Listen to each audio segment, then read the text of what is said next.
भगवान श्री कृष्ण को नमस्कार करते हुए आप सभी का अनंत अकेडमी ऑफ मैथमेटिक्स गुरुग्राम में स्वागत है। आज हम करेंगे रुचिज theorem.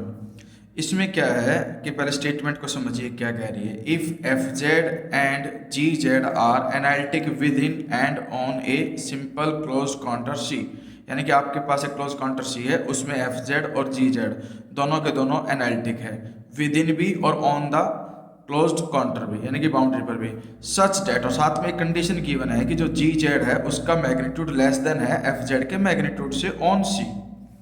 Then f Z and f Z plus ji z have the same number of zeros inside C, यानी कि ऑन सी पे अगर ये कंडीशन है तो इनसाइड सी जो है एफ जेड के और एफ प्लस जी जो फंक्शन बनेगा उसके जो जीरोज आएंगे उनके नंबर सेम होंगे। ये तो इसकी स्टेटमेंट कहती है। अब प्रूफ देखिए इसका।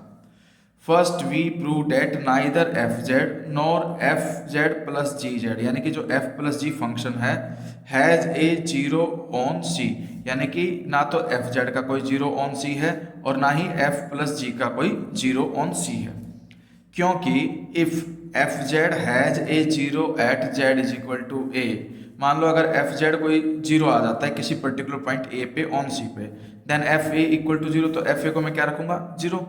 सिंस जी जेड जो है वो लेस देन है एफ जेड के मैग्नीट्यूड से ऑन सी, वी हैव जी ए, यानी कि जेड की जगह जब मैं ए पुट करूंगा इधर तो इधर भी ए पुट करूंगा, तो g a less than f a equal to zero हो गया।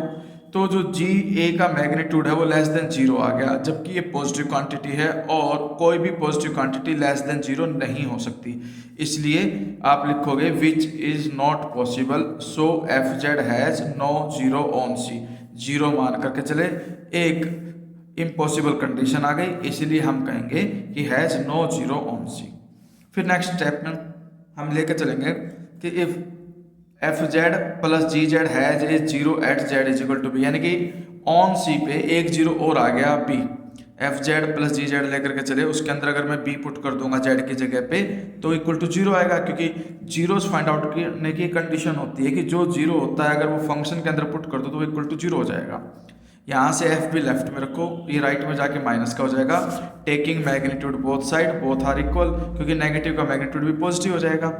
एक कॉन्ट्राडिक्शन, यहाँ भी कॉन्ट्राडिक्शन आ गई, क्योंकि जो जी जेड है वो लेस देन एफ जेड आ गया ऑन सी, लेस देन होता है लेकिन यहाँ तो दोनों इक्वल हो रहे हैं, इसलिए neither f z nor f plus ji Z has a zero on C.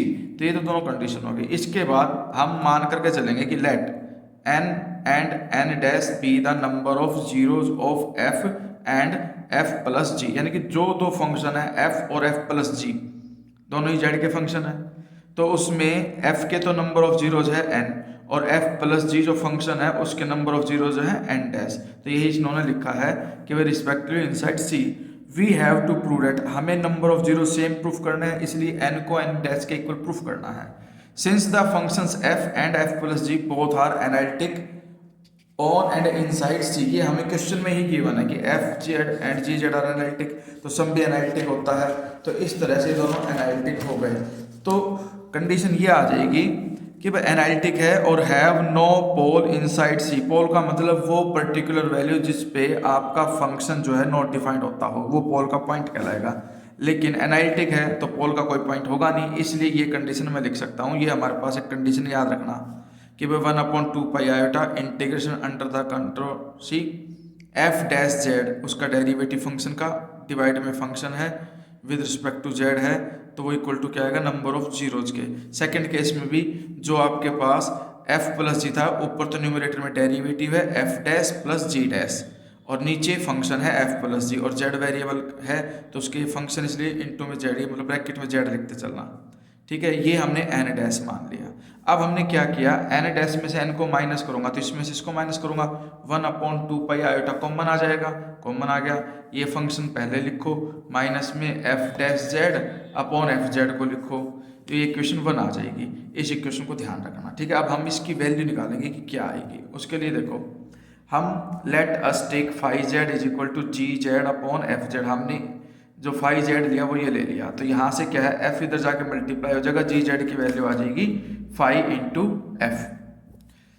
Since g magnitude of g z is less than magnitude of f z on c we have, तो यहाँ पे g z की value रख दी phi z into f z, separate separate magnitude करके f z से f z cut गया तो फाइव जेड का मैग्नीट्यूड लेस देन 1 आ जाएगा ऑन सी। एक तो कंडीशन ये आ गई। अब देखिए एफ डैश प्लस जी डैश अपॉन एफ प्लस जी, तो यहाँ पे जो जी है वो है फाइव एफ।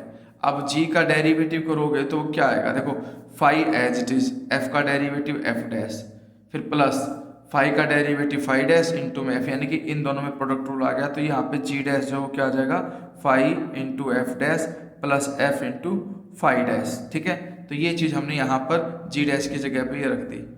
उसके बाद जो डिनोमिनेटर में एफ प्लस जी, वहाँ एफ एज इट, जी की वैल्यू फाइव एफ रख दी।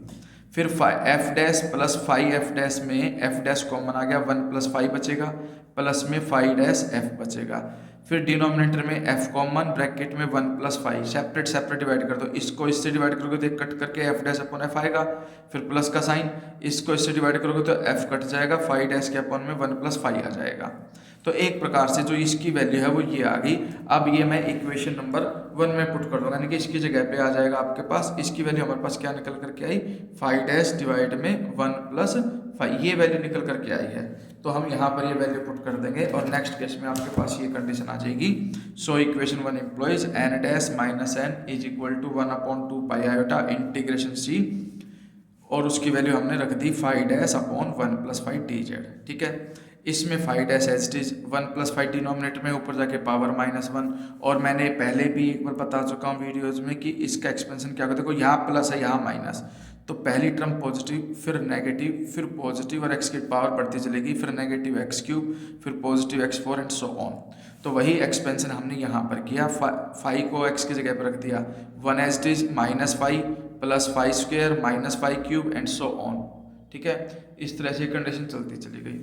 अब हमारे पास ये बात ध्यान रखना कि using the fact that mod of 5z is less than 1 on c, कि भाई ये लेस देन 1 है, पावर बढ़ती चली जाएगी, तो लास्ट में जाकर के ऑटोमेटिकली क्या हो जाएगी, जीरो, इंटीग्रेशन जो वो जीरो हो जाएगा एक प्रकार से, क्योंकि बहुत ही स्मॉल वैल्यू आती चली जाएंगी लास्ट में।